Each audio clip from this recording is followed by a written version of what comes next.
أيها الناس اتقوا الله حق تقاته ولا تموتن إلا وأنتم مسلمون. أعوذ بالله من الشيطان الرجيم. بسم الله الرحمن الرحيم. وقال لهم نبيهم إن الله قد بعث لكم طالوت ملكا قالوا أنى يكون له الملك علينا ونحن أحق بالملك منه ولم يؤت سعة من المال قال إن الله اصطفاه عليكم وزاده بسطة في العلم والجسم والله يؤتي ملكه من يشاء والله واسع عليم. ബഹുമാന്യരായ സത്യവിശ്വാസികളെ, സത്യവിശ്വാസിനികൾ, പരമ ദയാലുവായ പടച്ചവന്റെ ആജ്ഞാനിർദ്ദേശങ്ങൾ ജീവിതത്തിന്റെ നിഖില മേഖലകളിലും കഴിവിന്റെ പരമാവധി പാലിച്ചുകൊണ്ട് അള്ളാഹുവിനെ ഭയപ്പെട്ടുകൊണ്ട് നല്ല വിശ്വാസികളായിക്കൊണ്ട് ജീവിക്കണമേ എന്ന് ആമുഖമായി ഉണർത്തുകയാണ്, വസീയത്ത് ചെയ്യുകയാണ്. സർവശക്തനായ റബ്ബ് അവന്റെ യഥാർത്ഥ ദാസന്മാരായി ജീവിച്ചു മരിക്കാൻ അള്ളാഹു നമുക്കൊക്കെ തൗഫീഖ് നൽകി അനുഗ്രഹിക്കുമാറാകട്ടെ.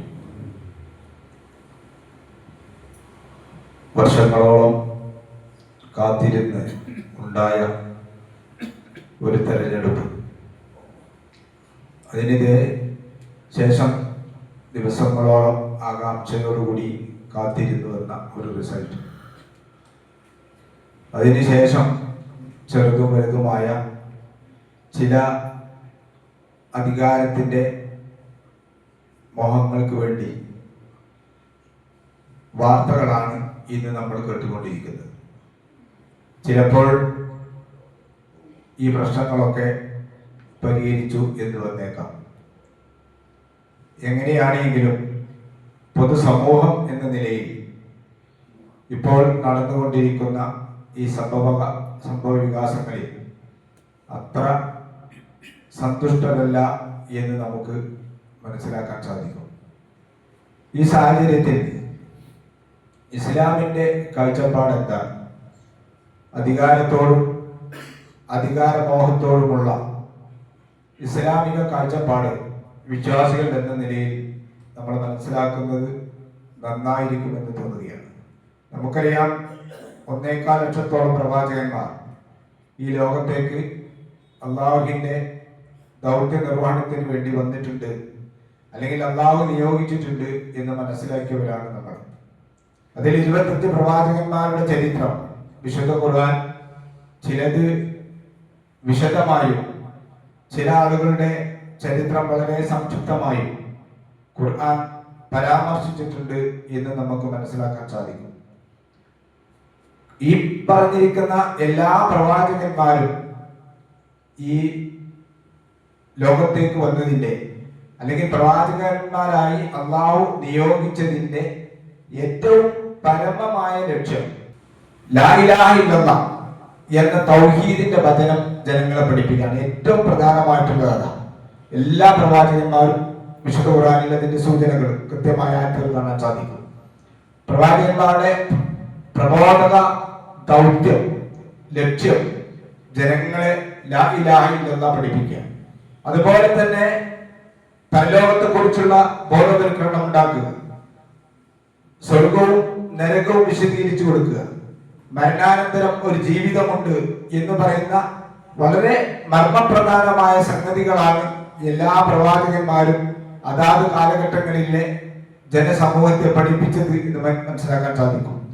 എന്നാൽ കുടുംബ കാര്യങ്ങള്, അതുപോലെ തന്നെ ഇസ്ലാമികമായ ശിക്ഷാ നിയമങ്ങള്, ഭരണകാര്യങ്ങള്, ഇതുപോലുള്ള കാര്യങ്ങൾ എല്ലാ പ്രവാചകന്മാരും കൈകാര്യം ചെയ്തിട്ടില്ല എന്ന് നമുക്ക് ചരിത്രത്തിൽ നിന്ന് മനസ്സിലാക്കാൻ സാധിക്കും. മഹാനായ ഈസാ നബി അലൈഹി സ്വലാത്തു വസ്സലാമിനെ കുറിച്ച് ചരിത്രം സൂചിപ്പിക്കുന്നത് അദ്ദേഹം കുടുംബജീവിതം തന്നെ നയിച്ചിട്ടില്ല എന്ന അഭിപ്രായമാണ് പല പണ്ഡിതന്മാർക്കും ഉള്ളത്. വിവാഹം കഴിച്ചിട്ടില്ല. അതുപോലെ തന്നെ അധികാരം കൈകാര്യം ചെയ്തിരിക്കുന്ന ആളുകൾ 3 പ്രവാചകന്മാരാണ് ആകെ അധികാരം കൈകാര്യം ചെയ്തത്. മറ്റൊരു പ്രവാചകൻ ഭാഗികമായി അധികാരം കൈകാര്യം ചെയ്തു. ഇതാണ് ഖുർആൻ ഇതുമായി ബന്ധപ്പെട്ടുകൊണ്ട് നമുക്ക് പഠിപ്പിച്ചു തരുന്നത്. നമുക്കറിയാം മഹാനായ മൂസാ നബി അലൈഹി സ്വലാത്തു വസ്സലാമിന്റെ ചരിത്രം ഖുർആൻ പറയുന്നിടത്ത് അദ്ദേഹത്തിന് നേരിടാനുണ്ടായിരുന്ന ഭരണാധികാരി അന റബ്ബുക്കുമുൽ ആല എന്ന് പറഞ്ഞ ധിക്കാരിയായ ഫിർഔനായിരുന്നു. ഈ ധിക്കാരിയായ ഞാൻ തന്നെയാണ് രക്ഷിതാവ് എന്ന് പറഞ്ഞ ഈ ഫിർഔനിനെ പടച്ച തമ്പുരാൻ ചക്കടിൽ മുക്കിക്കൊന്നു. അദ്ദേഹത്തെയും അദ്ദേഹത്തിന്റെ പ്രധാനപ്പെട്ട സൈനികന്മാരെയും എല്ലാവരെയും മുക്കിക്കൊന്നു. എന്നിട്ട് സർവശക്തനായ പടച്ച തമ്പുരാൻ അവിടെ പടച്ചവൻ അറിയാം, മൂസാ നബി അലൈഹി സ്വലാത്തു വസ്സലാമിന് അറിയാം ഇവിടെ ഭരണം ഈജിപ്തിൽ ഇപ്പോൾ ഒഴിവാക്കും, അവിടെ കസേര ഒഴിഞ്ഞു കിടക്കുക. കാരണം അദ്ദേഹം ചങ്ങലയിൽ മുക്കി, അള്ളാഹു അദ്ദേഹത്തെ മുക്കിക്കൊന്നു. വേണമെങ്കിൽ അള്ളാഹുവിന് പറയാമായിരുന്നു, അല്ലെങ്കിൽ ചെയ്യാമായിരുന്നു. അധികാരത്തിനാണ് പ്രാധാന്യമെങ്കിൽ മൂസാ നബി അലൈഹി സ്വലാത്തു വസ്സലാമിനോടും അദ്ദേഹത്തിന്റെ അനുചരന്മാരോടും നിങ്ങൾ ഈജിപ്തിലേക്ക് തന്നെ മടങ്ങിപ്പോയിക്കോളൂ. എന്നിട്ട് അവിടെ അധികാരം ഇപ്പോൾ ശൂന്യമാണ്, അധികാരം കൈകാര്യം ചെയ്യാമെന്ന് പറയാമായിരുന്നു. പക്ഷെ ഖുർആൻ അത് പറഞ്ഞിട്ടില്ല, അന്നത് പറഞ്ഞിട്ടില്ല. അവരെ ആ താഴ്വരയിൽ താമസിക്കുവാനാണ് സർവശക്തനായ അള്ളാഹുവിന്റെ തീരുമാനം എന്നതിൽ നിന്നും ഭരണത്തിന് അത്ര പ്രാധാന്യം ഇസ്ലാം കൽപ്പിക്കുന്നില്ല എന്ന് തന്നെയാണ് നമുക്ക് മനസ്സിലാക്കാൻ സാധിക്കുന്നത്. പ്രവാചകന്മാരുടെ കൂട്ടത്തിൽ ഞാൻ സൂചിപ്പിച്ചു, 3 പ്രവാചകന്മാർക്കാണ് അള്ളാഹു അധികാരം നൽകിയത്. ഒന്ന് ദാവൂദ് നബി അലൈഹി സ്വലാത്തു വസ്സലാമാണ്. ദാവൂദ് നബി അലൈഹി സ്വലാത്തു വസ്സലാമിന്റെ ചരിത്രം ഖുർആൻ സൂചിപ്പിക്കുന്നുണ്ട്. മൂസാ നബി അലൈഹി സ്വലാത്തു വസ്സലാമിന്റെ സമൂഹത്തിൽ ബനി ഇസ്രായേലിൽപ്പെട്ട പ്രവാചകനായിരുന്നു ദാവൂദ് നബി അലൈഹി സ്വലാത്തു വസ്സലാം. അദ്ദേഹത്തിന്റെ ഭരണത്തെ കുറിച്ച് ഖുർആൻ പറയുന്നതാണ് സൂറത്ത് അൽ-ബഖറയിൽ അള്ളാഹു തആല സൂചിപ്പിക്കുന്ന ഒരു ആയത്താണ് ഞാൻ നിങ്ങൾ ശ്രദ്ധയിൽപ്പെടുത്തിയത്. അവിടെ ചില അധികാര തർക്കങ്ങൾ ഉണ്ടായി. ആ അധികാര തർക്കത്തിൽ അള്ളാഹുവിന്റെ തീരുമാനം വളരെ ശ്രദ്ധേയമാണ്. അവരോട് വഖാലലഹും നബിയും, ഈ ദാവൂദ് നബി അലൈഹി സ്വലാത്തു വസ്സലാമിന്റെ ഗോത്രത്തിൽപ്പെട്ട ഒരു സമൂഹത്തിൽപ്പെട്ട ബിന്യാമീൻ എന്ന് പറയുന്ന ഗോത്രത്തിൽപ്പെട്ട ആളുകളിലിടയിലായിരുന്നു ഈ ഗോത്രത്തിന്റെ അധികാര തർക്കമുണ്ടായത്. അപ്പൊ അല്ലാഹു വഖാലലഹും നബിയും, അവരിൽപ്പെട്ട പ്രവാചകൻ അവരോട് പറഞ്ഞു, ഇന്നല്ലാഹ ഖദ് ബഅസലക്കും താലൂത മലിക, നിങ്ങളുടെ അധികാരം കൈകാര്യം ചെയ്യാൻ ഞാൻ താലൂത്ത് എന്ന് പറയുന്ന ആളെയാണ് ചുമതലപ്പെടുത്തിയിരിക്കുന്നത്. അപ്പൊ ഇവര് പറയുന്നത്, അനുയായികൾ പറയുന്നത്, ഖാലു അന്നാ യകുനു ലഹുൽ മുൽക്കു അലൈന, അല്ല ഈ താലൂത്തിന് എങ്ങനെ ഞങ്ങൾ അധികാരം കിട്ടുക? അവർ പറഞ്ഞു, അദ്ദേഹത്തെക്കാൾ അധികാരത്തിന് സ്ഥാനത്തിന് അർഹർ ഞങ്ങളല്ലേ, അദ്ദേഹത്തിന് അധികാരം കൊടുക്കാൻ പറ്റുമോ? വലം യൂത്ത് സാധനന്മാർ, അവർ പറഞ്ഞ ന്യായം, അദ്ദേഹം സാമ്പത്തികമായി അത്ര വിശാലത നൽകപ്പെട്ട ആളല്ല, വലിയ പണക്കാരനായിരുന്നില്ല. ഖുർആൻ മുഫസ്സിറുകൾ ഈ അദ്ദേഹത്തെ കുറിച്ച് സൂചിപ്പിക്കുന്നത്, ഈ ആയത്ത് വിശദീകരിച്ചപ്പോൾ പറഞ്ഞത്, അദ്ദേഹം ആടുകളെ മേയ്ക്കുന്ന ഒരു സാധാരണക്കാരനായ മനുഷ്യനായിരുന്നു താലൂത്ത്. പക്ഷെ ഈ താലൂത്തിന് അധികാരം നൽകണമെന്നാണ് അള്ളാഹുവിന്റെ തീരുമാനം. അപ്പൊ അവര് പറയുന്നത് ഞങ്ങൾ അംഗീകരിക്കൂല, ഞങ്ങളല്ലേ അതിനേക്കാൾ അർഹതപ്പെട്ട ആളുകൾ, അദ്ദേഹത്തിന് സാമ്പത്തികമായിട്ടുള്ള വിശാലതയില്ല. അപ്പൊ പ്രവാചകൻ പറഞ്ഞു, ഇന്നല്ലാഹു ഇസ്തഫാഹു അലൈക്കും, അള്ളാഹു അദ്ദേഹത്തെയാണ് നിങ്ങൾക്ക് തെരഞ്ഞെടുത്തിരിക്കുന്നത്. വസാദഹു ബർതതൻ ഫിൽ ഇൽമി വൽ ജിസ്മി, 2 യോഗ്യതയും കൂടി അള്ളാഹു തന്നെ എടുത്തു പറഞ്ഞു. എന്താണ് താലൂത്തിന് അധികാരം കൊടുക്കണമെന്ന് പറയാനുള്ള കാരണം? അദ്ദേഹം ഇൽമിന്റെ കാര്യത്തിൽ ആ സമൂഹത്തെ ഭരിച്ചു കൊണ്ടുപോകാൻ, നയിച്ചു കൊണ്ടുപോകാൻ ഉള്ള ഇൽമ് അദ്ദേഹത്തിന് ഉണ്ടായിരുന്നു എന്നതാണ് ഒന്ന് പറഞ്ഞത്. രണ്ടാമത്തെ ജിസ്മ്, ശാരീരികമായും അദ്ദേഹം നല്ല ഫിറ്റ് ആയിരുന്നു എന്നതാണ്. ചിലപ്പോൾ യുദ്ധം ചെയ്യേണ്ടി വന്നാൽ പോലും അതിന് നേതൃത്വം നൽകാൻ ശാരീരികമായി നല്ല ശക്തിയുള്ള മനുഷ്യനായിരുന്നു താലൂത്ത് എന്നും ഖുർആൻ ഇവിടെ എടുത്തു പറയുന്നു. വല്ലാഹു യുതി മുൽക്കഹു മൻ യശാ. എന്നിട്ട് അല്ലാഹു ആയത്ത് അവസാനിപ്പിക്കുന്നത് എങ്ങനെയാണോ? അല്ലാഹു അവൻ ഉദ്ദേശിക്കുന്നവർക്ക് അധികാരം നൽകും. അല്ലാഹു എടുത്തു പറയാം, വല്ലാഹു വാസിഉൻ അലീം, അല്ലാഹു വിശാലമായ അറിവുള്ളവരും അതുപോലെ വിശാലനും അറിവുള്ളവരുമാകുന്നു എന്ന് ഖുർആൻ നമുക്ക് ഇവിടെ പഠിപ്പിച്ചിരുന്നു. ഇവിടെ ഭരണവുമായി കൊണ്ട് നമ്മൾ ആലോചിക്കേണ്ടത്, വിശ്വാസികളോട് മൊത്തത്തിൽ പറയുന്ന ചില വാചകങ്ങൾ പ്രവാചക സല്ലല്ലാഹു അലൈഹി വസല്ലം സൂചിപ്പിച്ചിട്ടുണ്ട്. ഇന്നക്കും സതൈദിസുനൽ ഈമാൻ, നിങ്ങൾ അധികാരത്തിന് വേണ്ടി മോഹിക്കും. ഏത് അധികാരമാണെങ്കിലും കേട്ടോ, നമ്മൾ മനസ്സിലാക്കേണ്ട സംഗതിയാണ്. ഭരണപരമായിട്ടുള്ള അധികാരങ്ങൾ മാത്രമല്ല, സംഘടനാപരമായിട്ടുള്ള അധികാരങ്ങളാണെങ്കിലും രാഷ്ട്രീയപരമായ അധികാരങ്ങളാണെങ്കിലും ഏത് തരം അധികാരങ്ങളാണെങ്കിലും അവിടെയൊക്കെ നമ്മൾ മനസ്സിലാക്കേണ്ട റസൂലുള്ള പറഞ്ഞതാ, ഇന്നക്കും സതായിരിസുനൽ ഇമാറ, നിങ്ങൾ നേതൃത്വത്തിന് വേണ്ടി മോഹിക്കും, വസതകൂന നദാമ യൗമുൽ ഖിയാമ, അവസാനം ഖിയാമത്ത് നാളിൽ അത് നിങ്ങൾക്ക് ഖേദമായി മാറും. എന്താ? ആ ഉത്തരവാദിത്തം ഭംഗിയായി നിർവഹിക്കാൻ സാധിക്കാഞ്ഞാൽ നാളെ പരലോകത്ത് അല്ലാഹുവിന്റെ കോടതിയിൽ മറുപടി പറയേണ്ടി വരും. അപ്പൊ അധികാരത്തിന് അങ്ങനെ മോഹിക്കണ്ട എന്ന് തന്നെയാണ് പ്രവാചകൻ സല്ലല്ലാഹു അലൈഹി വസല്ലം പഠിപ്പിച്ചിട്ടുണ്ട്. മറ്റൊരു ഹദീസിൽ കാണാൻ സാധിക്കും, ഇന്നാ വല്ലാഹി ലാ നുവല്ലി ഹാദൽ അമൽ, ഈ അധികാരങ്ങൾ ചോദിച്ചു വരുന്നത് അത്ര പ്രോത്സാഹിക്കപ്പെട്ട ഒരു സംഗതിയല്ല. അങ്ങനെ വരുമ്പോ അതെന്താണ്? സഅലഹു അഹദൻ അവറദലിഹി, ആരെങ്കിലും അധികാരത്തിന് വേണ്ടി ചോദിക്കുകയാണെങ്കിൽ അത് നിങ്ങൾക്ക് പ്രയാസകരമായിരിക്കും എന്ന് പ്രവാചകൻ സല്ലല്ലാഹു അലൈഹി വസല്ലം ഹദീസിൽ കാണാൻ സാധിക്കും. ലാ തസ്അലിൽ ഇമാറ, അധികാരം നിങ്ങൾ ചോദിക്കരുത്. ഫഇന്നക ഇനൂതിത അൻ വലി മസ്അല, ചോദിക്കാതെ നിങ്ങൾക്കത് നൽകപ്പെടുകയാണെങ്കിൽ ഒരിത്താലിഹ, നിങ്ങൾക്കതിന് സഹായം കിട്ടുന്നതാണ്. നമ്മൾ ശരിക്കും മനസ്സിലാക്കേണ്ടതാണ്. നമ്മൾ പല കാര്യങ്ങൾ ചെയ്തുകൊണ്ട് ചോദിച്ച് അതിനുവേണ്ടി തന്ത്രങ്ങളൊക്കെ മെനഞ്ഞിട്ടാണ് അധികാരങ്ങൾ കിട്ടുന്നതെങ്കിൽ അത് മസ്അലത്തിൽ നിങ്ങൾ ചോദിച്ചിട്ടാണ് നിങ്ങൾക്ക് നൽകപ്പെടുന്നതെങ്കിൽ മുക്കിൽ തരിക, നിങ്ങൾക്കത് ഭാരമായി മാറുകയും ചെയ്യും. അപ്പൊ ഇതാണ് അധികാരവുമായി കൊണ്ട് നമ്മൾ മനസ്സിലാക്കേണ്ടുന്ന സംഗതി. അത്ര ഒരു ഉത്തരവാദിത്തമുള്ള ഈ സംഗതി വളരെ ലളിതമായി കാണേണ്ടുന്ന ഒന്ന് സംഗതി അല്ല എന്ന് പ്രവാചകൻ സല്ലല്ലാഹു അലൈഹി വസല്ലം ഹദീസിലൂടെ നമുക്ക് മനസ്സിലാക്കാൻ സാധിക്കും. മറ്റൊരു പ്രവാചകൻ അധികാരം കിട്ടിയത് സുലൈമാൻ നബി അലൈഹി സ്വലാത്തു വസ്സലാമാണ്. സുലൈമാൻ നബി അലൈഹി സ്വലാത്തു വസ്സലാമിന് ധാരാളം മോചിസത്തുകൾ അല്ലാഹു നൽകിയിരുന്നു എന്നൊക്കെ നമ്മൾ ഖുർആനിലൂടെ പഠിച്ച് മനസ്സിലാക്കിയിട്ടുണ്ട്. മറ്റ് ഭാഗികമായി അധികാരം നൽകപ്പെട്ടിരിക്കുന്ന ഒരു പ്രവാചകൻ യൂസുഫ് നബി അലൈഹി സ്വലാത്തു വസ്സലാമാണ്. അദ്ദേഹം ഈജിപ്തിലെ ധനകാര്യ വകുപ്പിന്റെ ഉത്തരവാദിത്വം അദ്ദേഹത്തിന് നൽകപ്പെട്ടു എന്ന് സൂറത്ത് യൂസുഫിലൂടെ നമുക്ക് മനസ്സിലാക്കാൻ സാധിക്കും. പക്ഷെ എന്ത് അധികാരങ്ങൾ നമ്മളിൽ ഉണ്ടെങ്കിലും ഒരു വിശ്വാസിയിൽ ഉണ്ടാകേണ്ടത് എന്താ വെച്ചാൽ വിനയമാണ്. ആ അഹങ്കാരത്തിന്റെ ഗർവ് ഒരിക്കലും നമ്മൾ കാണിക്കാൻ പാടില്ല. യൂസുഫ് നബി അലൈഹി സ്വലാത്തു വസ്സലാമിന്റെ പ്രാർത്ഥനയായിക്കൊണ്ട് അള്ളാഹുവിനോട് പറയുന്ന പ്രാർത്ഥനയായിക്കൊണ്ട് കാണാൻ സാധിക്കും, റബ്ബേ നീ എനിക്ക് അധികാരം നൽകി, നീ എനിക്ക് സ്വപ്ന വ്യാഖ്യാനങ്ങൾ പഠിപ്പിച്ചു, ആകാശഭൂമികളുടെ സൃഷ്ടാവായ പടച്ചവനെ, നീയാണ് ദുനിയാവിലും പരലോകത്തും, നീ ആണ് എന്റെ രക്ഷകൻ.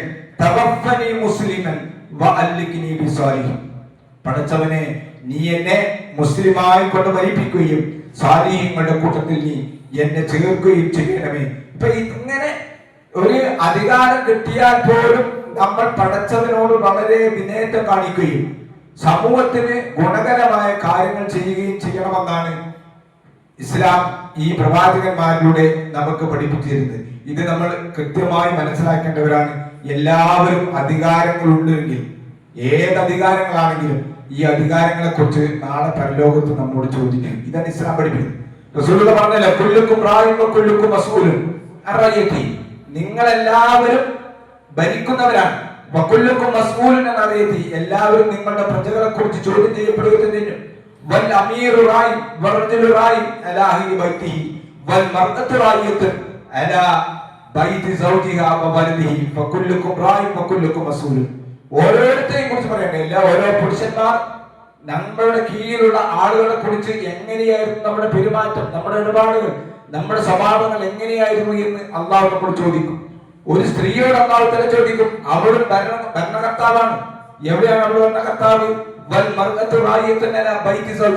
ഭർത്താവിന്റെ വീട്ടിൽ അവളുടെ ഭർത്താവിനോടും ഭർത്താവിന്റെ ഉപ്പയോടും ഉമ്മയോടും തന്റെ മക്കളോടും എങ്ങനെയായിരുന്നു പെരുമാറിയിരുന്നത് എന്നതിനെ കുറിച്ച് കൃത്യമായി പടച്ച തമ്പുരാന് മുമ്പിൽ മറുപടി പറയേണ്ടി വരുമെന്ന് പ്രവാചകൻ സല്ലല്ലാഹു അലൈഹി വസല്ലം നമുക്ക് പഠിപ്പിച്ചു തരാം. അതുപോലെ തന്നെ നാലാമതായി നമുക്ക് പ്രവാചകന്മാരുടെ ചരിത്രങ്ങളിൽ നിന്ന് മനസ്സിലാക്കാൻ സാധിക്കുന്നത് ഭരണം ലഭിച്ചിരിക്കുന്നത്. പറഞ്ഞു, 3 പ്രവാചകന്മാരാണ് പൂർണ്ണമായി അധികാരം ലഭിച്ചത്, ദാവൂദ് നബി, സുലൈമാൻ നബി, മറ്റൊന്ന് മുഹമ്മദ് മുസ്തഫ സല്ലല്ലാഹു അലൈഹി വസല്ലം. അദ്ദേഹത്തിന്റെ അവസാന കാലഘട്ടങ്ങളിലാണ് പ്രവാചകൻ സല്ലല്ലാഹു അലൈഹി വസല്ലമക്ക് ഇസ്ലാമിക രാജ്യത്തിന്റെ മക്കയുടെയും മദീനയുടെയും എല്ലാം അധികാരം ലഭിക്കുന്നത് എന്ന് നമുക്ക് മനസ്സിലാക്കാൻ സാധിക്കും. അവിടെയൊക്കെ വളരെ വിനയാന്വിതരായി മഹാനായ പ്രവാചക സല്ലല്ലാഹു അലൈഹി വസല്ലമയുടെ മക്കാ ഫത്ഹിന്റെ ചരിത്രം നമ്മൾ പഠിക്കേണ്ടവരാണ്.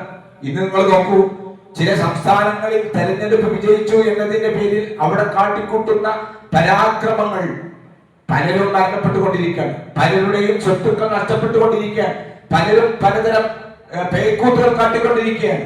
അവിടെയാണ് മുസ്ലിമായ ഒരു മനുഷ്യൻ എന്ന നിലയിൽ, മുസ്ലിങ്ങൾ എന്ന നിലയിൽ ഒരു വിജയം എങ്ങനെയാണ് ആഘോഷിക്കേണ്ടത് എന്ന് പ്രവാചക സല്ലല്ലാഹു അലൈഹി വസല്ലമയുടെ ചരിത്രം നമുക്ക് പഠിപ്പിച്ചില്ല. 10,000-ഓളം വരുന്ന ആളുകളുമായി മക്കയിലേക്ക് വരുന്ന പ്രവാചക സല്ലല്ലാഹു അലൈഹി വസല്ലം ഇന്നാ ഫതഹ്നാക ഫത്ഹൻ മുബീന സൂറത്ത് ഫത്ഹിലെ ആയത്തോടിക്കൊണ്ടാണ് പ്രവാചക സല്ലല്ലാഹു അലൈഹി വസല്ലം മക്കയിലേക്ക് വരുന്നത്. ആ വരുന്ന രംഗം ചരിത്രകാരന്മാർ വിശദീകരിക്കുന്നുണ്ട്. ഹദീസ് ഗ്രന്ഥങ്ങളിൽ കാണാം, പ്രവാചക സല്ലല്ലാഹു അലൈഹി വസല്ലം സഞ്ചരിക്കുന്ന ഒട്ടകത്തിന്റെ പുറത്ത് വിനയം കൊണ്ട് പ്രവാചക സല്ലല്ലാഹു അലൈഹി വസല്ലമയുടെ നെറ്റിത്തടം ഒട്ടകപ്പുറത്ത് കുത്തിയിരുന്നു എന്ന് ആ ചരിത്രം സൂചിപ്പിക്കുന്നത്. അത്രയും വിനയാന്വിതനായി നിങ്ങളാക്കണം പ്രവാചക സല്ലല്ലാഹു അലൈഹി വസല്ലമയെയും അദ്ദേഹത്തിന്റെ അനുചരന്മാരെയും അട്ടിപ്പുറത്താക്കിയവരാണവർ. പ്രവാചകന്റെ അനുചരന്മാരെ പലരെയും ജീവനൊടുക്കിയവരാണ് ഈ മക്കയിൽ തന്റെ മുമ്പിലുള്ള ആളുകൾ. പക്ഷെ പ്രവാചക സല്ലല്ലാഹു അലൈഹി വസല്ലം അവിടെ ഒരു പരാക്രമത്തിന്റെ സ്വഭാവം സഹാബിയോട് ചെയ്യാൻ വേണ്ടി പറഞ്ഞിട്ടില്ല. നിങ്ങൾ അവിടെ ചോരക്കളം ഉണ്ടാക്കുന്നില്ല. ഇതാണ് പ്രവാചക സല്ലല്ലാഹു അലൈഹി വസല്ലമയുടെ വിനയം എന്ന് പറയുന്നത്. ഇത് ലോക ചരിത്രം പഠിച്ച് മനസ്സിലാക്കേണ്ടുന്ന സംഗതിയാണ്. പ്രവാചകന്റെ മുമ്പിൽ വന്ന് ഒരു മനുഷ്യൻ വന്ന് ഇങ്ങനെ വറക്കുന്നത് എപ്പോ തന്നെ ഞങ്ങളെയൊക്കെ കൊണ്ടെടുക്കുമെന്നായിരുന്നു ആ മനുഷ്യന്റെ വിചാരം. പ്രവാചക സല്ലല്ലാഹു അലൈഹി വസല്ലം പറഞ്ഞു, നീ എന്താണ് വിചാരിക്കുന്നത്? ഞാൻ മാംസം ചുട്ടുന്ന ഒരു ഖുറൈശി വനിതയുടെ മകനാണ് ഞാൻ. അതുകൊണ്ട് നിങ്ങളിൽ നിന്ന് യാതൊരു പ്രതികാരവുമില്ല. ഇത് നിങ്ങൾ പോകുക, നിങ്ങൾ സ്വതന്ത്രരാണ്. നമ്മൾ ഈ ആധുനിക കാലഘട്ടത്തിൽ ഇപ്പോൾ കേട്ടുകൊണ്ടിരിക്കുന്ന വാർത്തകൾ അത്ര സന്തോഷകരമല്ല എന്ന് നമ്മൾ മനസ്സിലാക്കണം. പല സംസ്ഥാനങ്ങളിലും വിജയം വരിച്ചിരിക്കുന്ന ആളുകൾ നടത്തുന്ന വളരെ വളരെ വളരെ ദുഃഖിപ്പിക്കുന്ന വാർത്തകളാണ് നമ്മൾ കേട്ടുകൊണ്ടിരിക്കുന്നത്. അവിടെയാണ് റസൂലുള്ളാഹി സ്വല്ലല്ലാഹു അലൈഹി വസല്ലം പറയുന്നത്, നിങ്ങളെല്ലാം പോകുക, സ്വതന്ത്രരാണ്. എന്താണ് നിങ്ങൾ ആലോചിച്ച് നോക്കുന്നത്? ഒരു മുസ്ലിമിൻ, ഒരു ഇസ്ലാമിന്റെ കാഴ്ചപ്പാടിൽ ഒരു വിജയം ആഘോഷിക്കേണ്ടത് എങ്ങനെയാണ്? നമ്മൾ ആലോചിക്കുക. നമ്മുടെ എതിരാളികൾ ചിലപ്പോൾ പലരുമായിരിക്കാം. പക്ഷെ ആ എതിരാളികളെ വളരെ മോശമായി ചിത്രീകരിക്കുന്ന രൂപത്തിലുള്ള പ്രവണത മുസ്ലിങ്ങളിൽ നിന്നുണ്ടാകാൻ പാടില്ല. ഇതൊക്കെ നമ്മൾ മനസ്സിലാക്കേണ്ട സംഗതി. നമ്മൾ ഇസ്ലാം അംഗീകരിച്ച ഒരു കാര്യമല്ല. നമ്മളെ പ്രതിയോഗിയായിരിക്കാം, നമ്മളെ പല രൂപത്തിൽ എതിർത്തിട്ടുണ്ടായിരിക്കാം.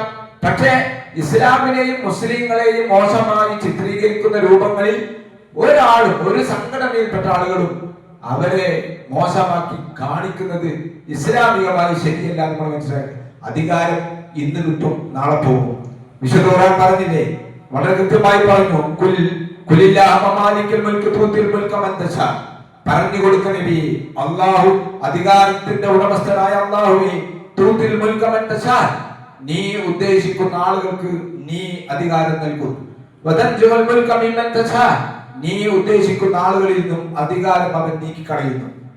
നമ്മൾ കാണുകയാണ് കൃത്യമായി നമ്മൾ സൂചിപ്പിക്കുന്നു. ഈ അധികാരത്തിലൂടെ ചില ആളുകൾക്ക് പ്രതാപം നൽകുന്നു, ചില ആളുകളെ പടച്ച തമ്പുരാൻ നിന്നിലാക്കുന്നു. അതുകൊണ്ട് നമ്മൾ ഇന്ന് കിട്ടി എന്നത് കൊണ്ട് അമിതമായി ആരും ആഹ്ലാദിക്കണ്ട. ഇന്ന് നഷ്ടപ്പെട്ടു എന്നതുകൊണ്ട് അമിതമായി ദുഃഖിക്കുകയും ചെയ്യേണ്ടതില്ല. നിന്റെ കയ്യിലാകുന്നു അധികാരം. നീ എല്ലാറ്റിനും കഴിവുള്ളവനാകുന്നു എന്ന് വിശുദ്ധ ഖുർആൻ നമുക്ക് പഠിപ്പിച്ചിട്ടുണ്ട്. ഇപ്പൊ നമ്മൾ മനസ്സിലാക്കേണ്ടത്, നമ്മൾ കൃത്യമായി മനസ്സിലാക്കുക, അധികാരങ്ങൾ കിട്ടും പോകും. ഒരു വിശ്വാസിയെ സംബന്ധിച്ചിടത്തോളം അതിനേക്കാൾ ഉപരിയായി ഇവിടുന്ന് നമ്മൾ ജീവിക്കേണ്ടത് അള്ളാഹുവിനും അവന്റെ പ്രവാചകനും ഇഷ്ടപ്പെട്ടവരായി ജീവിക്കുക, മാതൃകാപരമായ പ്രവർത്തനങ്ങൾ കാഴ്ചവെക്കുക. അങ്ങനെ ജീവിക്കുന്ന സത്യവിശ്വാസികളുടെ കൂട്ടത്തിൽ അള്ളാഹു എന്നെയും നിങ്ങളെയും ഉൾപ്പെടുത്തി